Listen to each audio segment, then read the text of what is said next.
This podcast is brought to you by Penji. Penji is a creative subscription service that gives you access to pre-vetted, agency-trained creatives from all over the world. From graphic design to illustrations to social media management and web development, it's all included for one monthly price. It's time to say goodbye to the hassle of searching for top-notch creative talent. With Penji, you get quality and consistency delivered right to your inbox every day, carefully crafted for you by humans. So meet your new creative team today. Head over to penji.co for more and enter the coupon code located within the podcast show notes.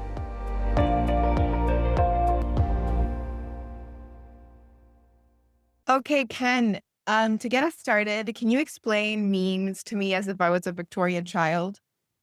I'll try. A meme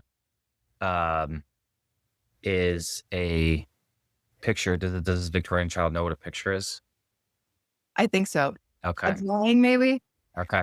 Yeah. It's a picture with moving animation where people have put words over it to make a joke of something that's culturally or socially relevant. Not bad. And where are they? Memes show up on devices like pads, paper that you can see that are moving. Yeah, it's hard to explain a computer to The internet, too. yeah. Yeah, I know it's hard. I tried. I played this with my friend the other day, and I was like, I don't know, like the Victorian, because it's like I kept thinking it's a child, and they're also from the Victorian era, so it's like extreme oversimplification. Yeah. Well, Ken, that's been great. Guys, welcome to Fully Managed. This is where we discuss marketing and business tips, and we assist you guys in your business journeys. Y'all know me. I'm your host, Daniela, and I'm Penji's partnership coordinator. And today we have a great guest. We have Kenn Kelly from Never Settle. Hi, Ken. How are you? And great. You guys already got to know him a little bit as he explained memes to us as Victorian children. But Ken, to get us started and get the ball rolling, can you tell us a little bit about yourself, about Never Settled, what inspired you to establish it, just the whole shebang, whatever we need to know about you. Yeah, it's great. So what inspired it was a little bit about me as first generation student to go to college, and I ended up getting a great opportunity to go into management consulting, and then I ended up going to Silicon Valley and starting a company there and raising money on Sand Hill Road and doing that whole system. And both of those were incredible experiences. But after many years of 100-hour plus weeks and a culture driven by purely performance, I felt like something was missing. And so later on in my career, I ended up starting Never Settle in 2012.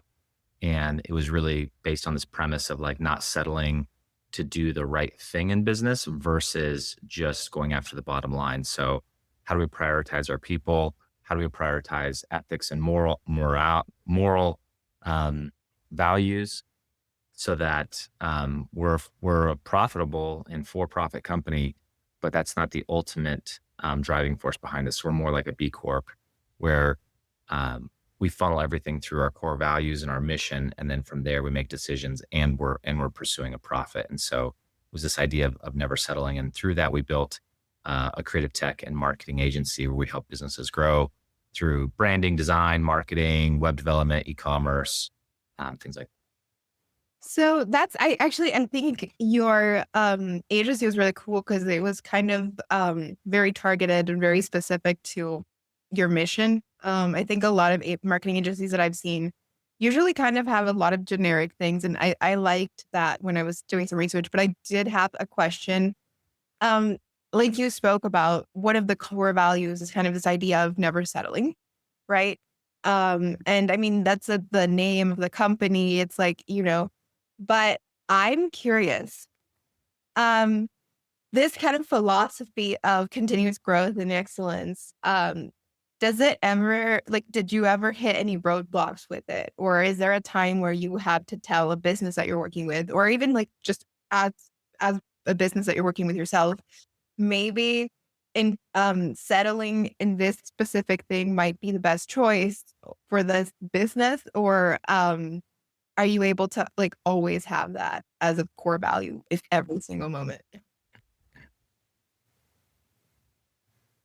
I've been challenged by this by family, friends, clients in a lot of ways of them playing the devil's advocate and saying like, "Hey, here's benefits in settling," right? Yeah. So, as an example, someone's like, "Hey, you can't always stir up the pot. Like things need to settle." And so, philosophically, I agree. Metaphorically, I think when we pursue our values as a company and what it looks like to never settle, um, never settle doesn't mean constantly changing or shaking things up or whatever, but it's a hunger and a passion and a pursuit to constantly be um, trying to get better. And so I don't think that choosing the right solution for the right budget and right timeline is settling in any regards. Like that's wisdom, and I would say like not settling, like choosing to do the right thing. Um, so in any like I would argue almost any project, it could always be better with more time and more money. But part of the constraints of an agency is how do you maximize that? How do you bring the most value within whatever the constraints are? So, um, and I think for sure there's times that we've settled at things, and I think there's times our team will look back and say we regret that. Like we wish we would have pushed harder. We wouldn't taken the easy path or cut the corner. I think that's a great answer. I mean, I think like maybe when we think of the concept of kind of being ambitious and not settling, we tend to think of like more money, more things, more and I think your concept of it's not necessarily these big gestures as much as it's just making the right choices and never kind of sitting idle is a great sort of philosophy to have. Yeah. Yeah. And I mean, it's one of the greatest times I've seen this show up is I told my sister maybe one of my sisters, 15 years ago, she was dating a guy and she was like, well, there's, all these things. And I was like, you deserve so much better. Like don't settle for mediocrity when you can do greatness. Right. Yeah. Means making hard decisions, doing the hard thing, waking up early, doing your habits, all those things. Yeah. It totally makes sense. I mean, I think the relationship analogy is really great because I think that in relationships, a lot of times we tend to settle because we don't know if we're going to find someone better. Mhm. Right. And I think it's a mentality that like I had to, this is probably not business related, but I do think that it is something that kind of really plays out in how you live your life. Because I also had an experience like that where I remember I was dating the same thing. Like I was dating this guy. He was not the best for me. He was hardly a very good partner, but I think I was just kind of like, oh, I have to save this relationship. And I think it was the same thing of having to come to terms with the idea that, you know, I like you can find you deserve so much better than that. And being alone is so much better than that. And kind of like settling for someone just for the sake of it I think in every aspect of your life, not just romantic, is kind of like a disservice to you. Yeah, for sure. Yeah. Um, I also wanted to ask you, because like we're speaking all these moral things. You guys advocate a lot for human trafficking. Well, not towards like, so you want to end human trafficking. What made you so passionate about this specific cause? And to want to like integrate your business so much into it. Being exposed to it, um, maybe 19 years ago, I had someone come to my local church, kind of present like this is happening around the world. It's happening in your city in Denver. Me completely rejecting that. Like, how could it be this global epidemic? How could it be in my city? And wanting to vet it out. People say lots of things, so I went and did my own research, and it was like a one way door walking into. And I found out immediately this is very real. It's very much in my city. It's very big, and there was no shutting it off for me personally. Once being exposed to that, it was like seeing something so corrupt and evil. The idea of like trying to ignore it or not do something would have been devastating, like to my soul and my like being as a man. And so um, I just started asking questions, started getting involved with different nonprofits, and just finding out how can I help. And I would say that's still a big part of my journey is just learning. It's such a big problem that um, my goal is to be a student and to continue to learn and to find out like what does it look like to partner with others, partner with other organizations, empower people to make a difference in this. And so as an agency, we put our people's um, time and we put our finances behind organizations that are making a real difference. And we do that through supporting them with all of our normal services, design, marketing, technology. We build things for them. And it's been extremely meaningful to me and something I think that I'll look back and never regret any investment that we made into that. I think that'd be a good way of a litmus test for never settling. If you look back on a previous decision and you regret it, you probably settled somewhere. You probably made the wrong decision. And that's one of the things that I have zero regrets on is all the things we've got to do, had the opportunity to do in trafficking over the last 14 years. So. That's amazing. I think like actually human trafficking, what's scary about it is that people don't even know that they're being trafficked. I've kind of like, when I've learned about it, I've noticed that the problem with it is that a lot of people don't even understand what it is, or how they're being trafficked, because they're getting lied to and they don't even know that that's what they're getting into until they're so deep in that they can't get out. Um, Yeah, in some stories for sure. Yeah. yeah. The best definition I ever heard, or like to understand kind of the roots of it, comes from one of our partners I empathize. They talk about forced coercion. And that's typically the entry point into something where someone is coercing you into something through force and manipulation. And then that goes down this deep rabbit hole, right? So at first it's very simple, very minor, but it goes deeper and deeper.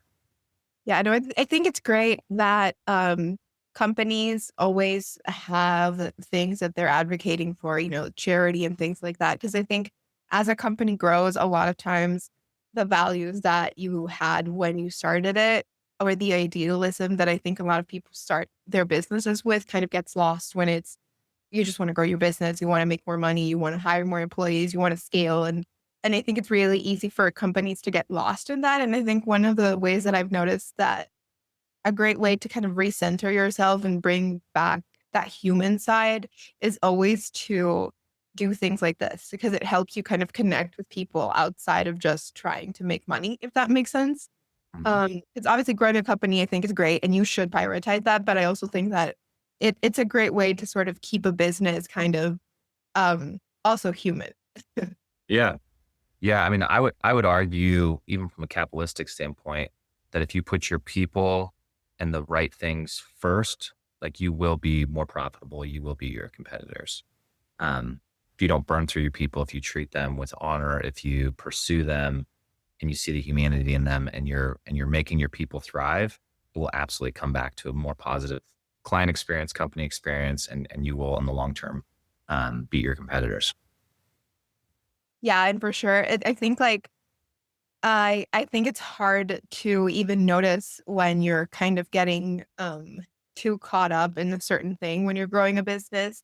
A lot of our listeners kind of struggle with kind of being able to wear many hats and keeping all of those things in check. And then they feel like, like I think I've spoken to a lot of business owners who say like, like you feel like you're growing your HR department and you're doing so well with that. But then you realize that you're slacking in the marketing part. And then it's like, how do I do this? And then it's like, or like you're growing your business, but then you realize that you are kind of not paying attention to how your employees feel. And it's like a sort of push and pull to try to figure out how to keep everything in check and balance and how to keep that human side of it and keeping everything sort of in a nice and balanced way. And I think I happen to think that, like stuff like this always is great because it does help you kind of recenter.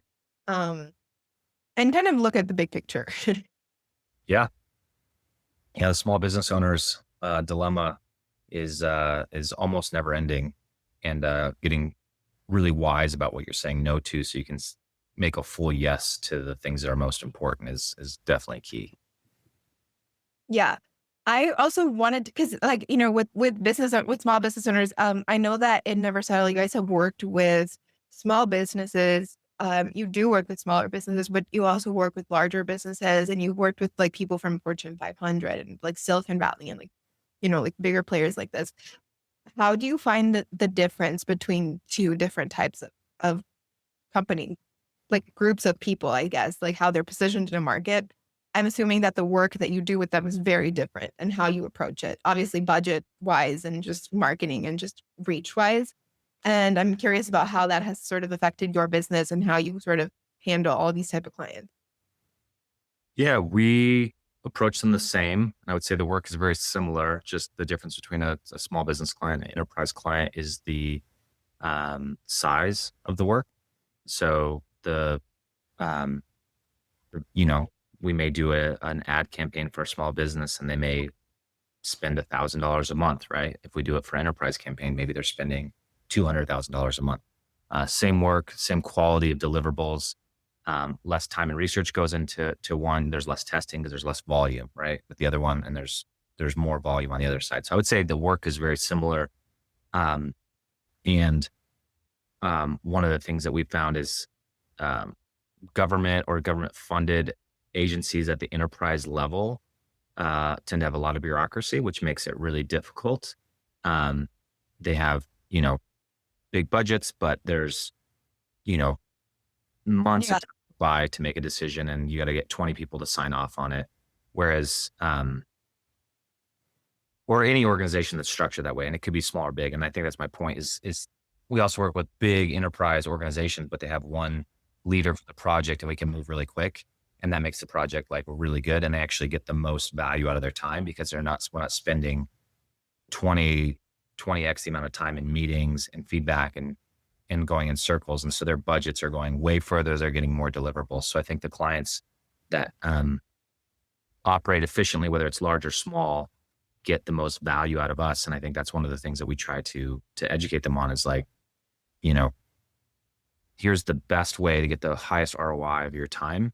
And so I don't know if that answers the question, but I would say the work that we do is very similar. It's just the size and magnitude of it is probably the biggest differentiator. Do you ever find that you work with companies that are kind of very stuck in their ways? I actually worked in a company before I was a Penji that was the CEO was kind of an older man. And he had grown his company pretty well. So they were doing really well. They were kind of, I noticed that the marketing team was kind of struggling with sort of making the marketing a little bit more modern. I saw that they were kind of, I was doing marketing, but I was very like, new in my career. So I'm kind of learning and kind of just seeing it around. But I noticed that they were trying to like push for socials, for TikTok and social media and stuff like this, because the company had kind of dabbled in it, but they hadn't fully like invested too much on that or like on pay-per-click ads and stuff because the CEO was still very much into traditional marketing strategies like magazines and billboards and stuff like that. And I think they were very successful. So I don't think that they were having issues, but I did notice that the marketing team was trying to sort of like revamp this and they were constantly fighting for just more of that. Um, I'm curious. I think what was really interesting to me was that it was sort of a phenomena of the CEO kind of being an older man that did not necessarily understand how that part of marketing worked with social media and then having a very young marketing team that thought that was like the future. Um, have you had situations like this where, you have to sort of navigate things where, businesses are still having kind of stuck in their ways, not wanting to move. They're afraid to change things around. How do you handle stuff like that? Yeah. Can I ask what was the product or service of that company in your reference? They were making strollers, like baby products. They were selling a lot of baby products. They were also distributor based. So every distributor would do the marketing locally. So I Yeah. think that really affected them. Yeah. Because it like every distributor and they had like the business also had multiple companies. It wasn't like they were a parent company. So it was also very big. Gotcha. But yeah. Yeah. I think that um, that someone could run the risk of oversimplifying or thinking that one solution works everywhere. So absolutely, we run into businesses that are stuck in their ways or they choose to go opposite than our recommendation. But we approach it with a ton of curiosity, recognizing that like even two direct competitors, like how they run their business, how they started, what their kind of secret sauce is unique. And there's one formula that does not work for everyone. And so I try to be really cautious with our team about um, saying, well, this worked here, so it's obviously going to work elsewhere, right? So like we had this huge growth in social, so it's important for everybody. Um, and what I think is most important is you filter it through the resources available. Like every company is limited by time and money. And so then you have to say, okay, of the time and money available, what's actually the best use of this? For some companies, it may be social. And if we say we push for that and the owner or the leader of the project says no, like we've done our job as long as we educate why we think this is a good solution and the pros and cons. And then we release that because at the end of the day, like they're accountable to the decisions they make. And also I know that they know their business better than we do. Even from the outside, even if we've seen it work 100 times, um, they choose not to do it. There could be something internal. We don't have the full picture that makes sense for that. And at the end of the day, like we release it, like we're services-based businesses to serve people. So I think that's important, but I do think that a lot of people in marketing in particular get caught in a trap that like, this is new and this is important. So it's important for everybody. And so I don't know this business, but I'll just play the devil's advocate. Maybe social was the best thing they could have done in updating their brand, but maybe it wasn't. Like if they're a parent company and they're a distributor, probably easy to recognize that if that parent company gains a lot of traction and brand recognition, it will have no influence on the subsidiaries. So every dollar put there won't create an ROI. Or if they're a distributor, same thing. Like no distributors are like scrolling around on TikTok and Instagram, like looking for strollers to buy, right? They all make sense if they're B2C. There's moms looking around for, the latest stroller and there's great videos. So I think it's one of those things that people can get overconfident in simplified solutions. And on the same time, like people choose to do different things than we recommend quite a bit. I would say the place that shows up for us the most is probably design. I think marketing solutions, if we can provide the data behind it, our clients typically go with us because we're showing them concrete data and we have we have no golden handcuffs. All of our work was performance driven. So we have month-to-month contracts. We have no long-term contracts. So like we're proving value each month of the way. I think where I was going with design is, our designers have won awards globally and world-class branders. And typically they're going to design something forward facing that's going to last for the future. And that's going to stretch the clients. And sometimes people are like, that feels way too, that I don't love that. Right. So they'll go for the safer design. The challenge there, and we release that to them. The challenge there is like, it just dates faster and it's not going to be as long. It won't have as long legs as it will. Right. And if you think about like when Teslas first came out, it's a good example. Like most people thought they were really ugly. And then about like 8 years ago, people were like, man, these cars look really amazing. And now they're just normal, right? So it was ahead of the curve. Yeah, no. And actually, to kind of defend that company, like I was very new and I also didn't really understand. So I had no idea if social was the best. I should have, like, I probably would have had to do more market research to realize that. I think I just noticed this dichotomy of like, like a certain group of people kind of thinking that this was the solution and then another group thinking no. But yeah, like you said, I think sort of being able to analyze what the situation is for every business is very different. I think, especially with social media, I think we've sort of in marketing thought that that's the solution to everything because of like viral businesses that have become very popular, like have had brands become very popular on social media. But I think sometimes we fail to realize that that model doesn't work for everybody. Yeah. Yeah. I think the best thing to do as well is like this should be every business decision, but the true ROI, right? What was the cost to create that? What was the value it generated? Yeah. Because I think like we've seen sort of like Duolingo types that are just so big on social media. But I think like with a business like Duolingo, you could, it's a customer based thing with like, it's B2C. You're facing normal people who are scrolling on social media and they're going to engage with memes and things like that. But that's not necessarily every single business's sort of core audience, right? Sure. Yeah, or where that those people may be on social, but they're not um, going to convert on certain products and services. Yeah. You may I- going to choose your doctor based off social, and you're probably not going to choose your next marketing agency off of social. Yeah. And actually think that because if you're going to like kind of do different types of research that are not going to be through social, I think it's really interesting that I've seen a lot of sort of healthcare people do, like, I've seen them be very big on like Instagram ads and things like that. And I always feel like a little bit weird about it because I think at least for me, it has the opposite effect of like, if a dentist is very big on social media, I don't trust him that much. Yeah. Because I feel like they're putting so much time into the flashy stuff, but I want to see like people I trust more the recommendation for my friend on the street who's like, my longtime friend who's told me like, oh, I go to this dentist all the time, like totally go with them. They're going to do great. They're going to remove all your cavities. And like that type of like word of mouth and referral marketing works a lot more in a business like that than like a very great Instagram page. Yeah.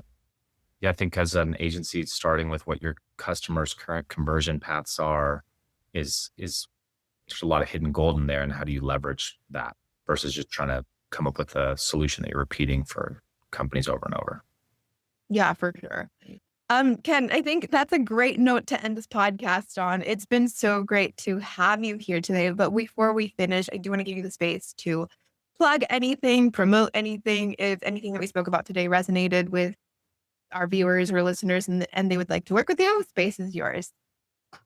Great. Yeah, I don't want to take a lot of the time, but I think, like I said, neversettle.it is where you can find us. And we love helping businesses build a bigger story. And we do that through consulting, marketing, technology, web development, e-commerce, and design.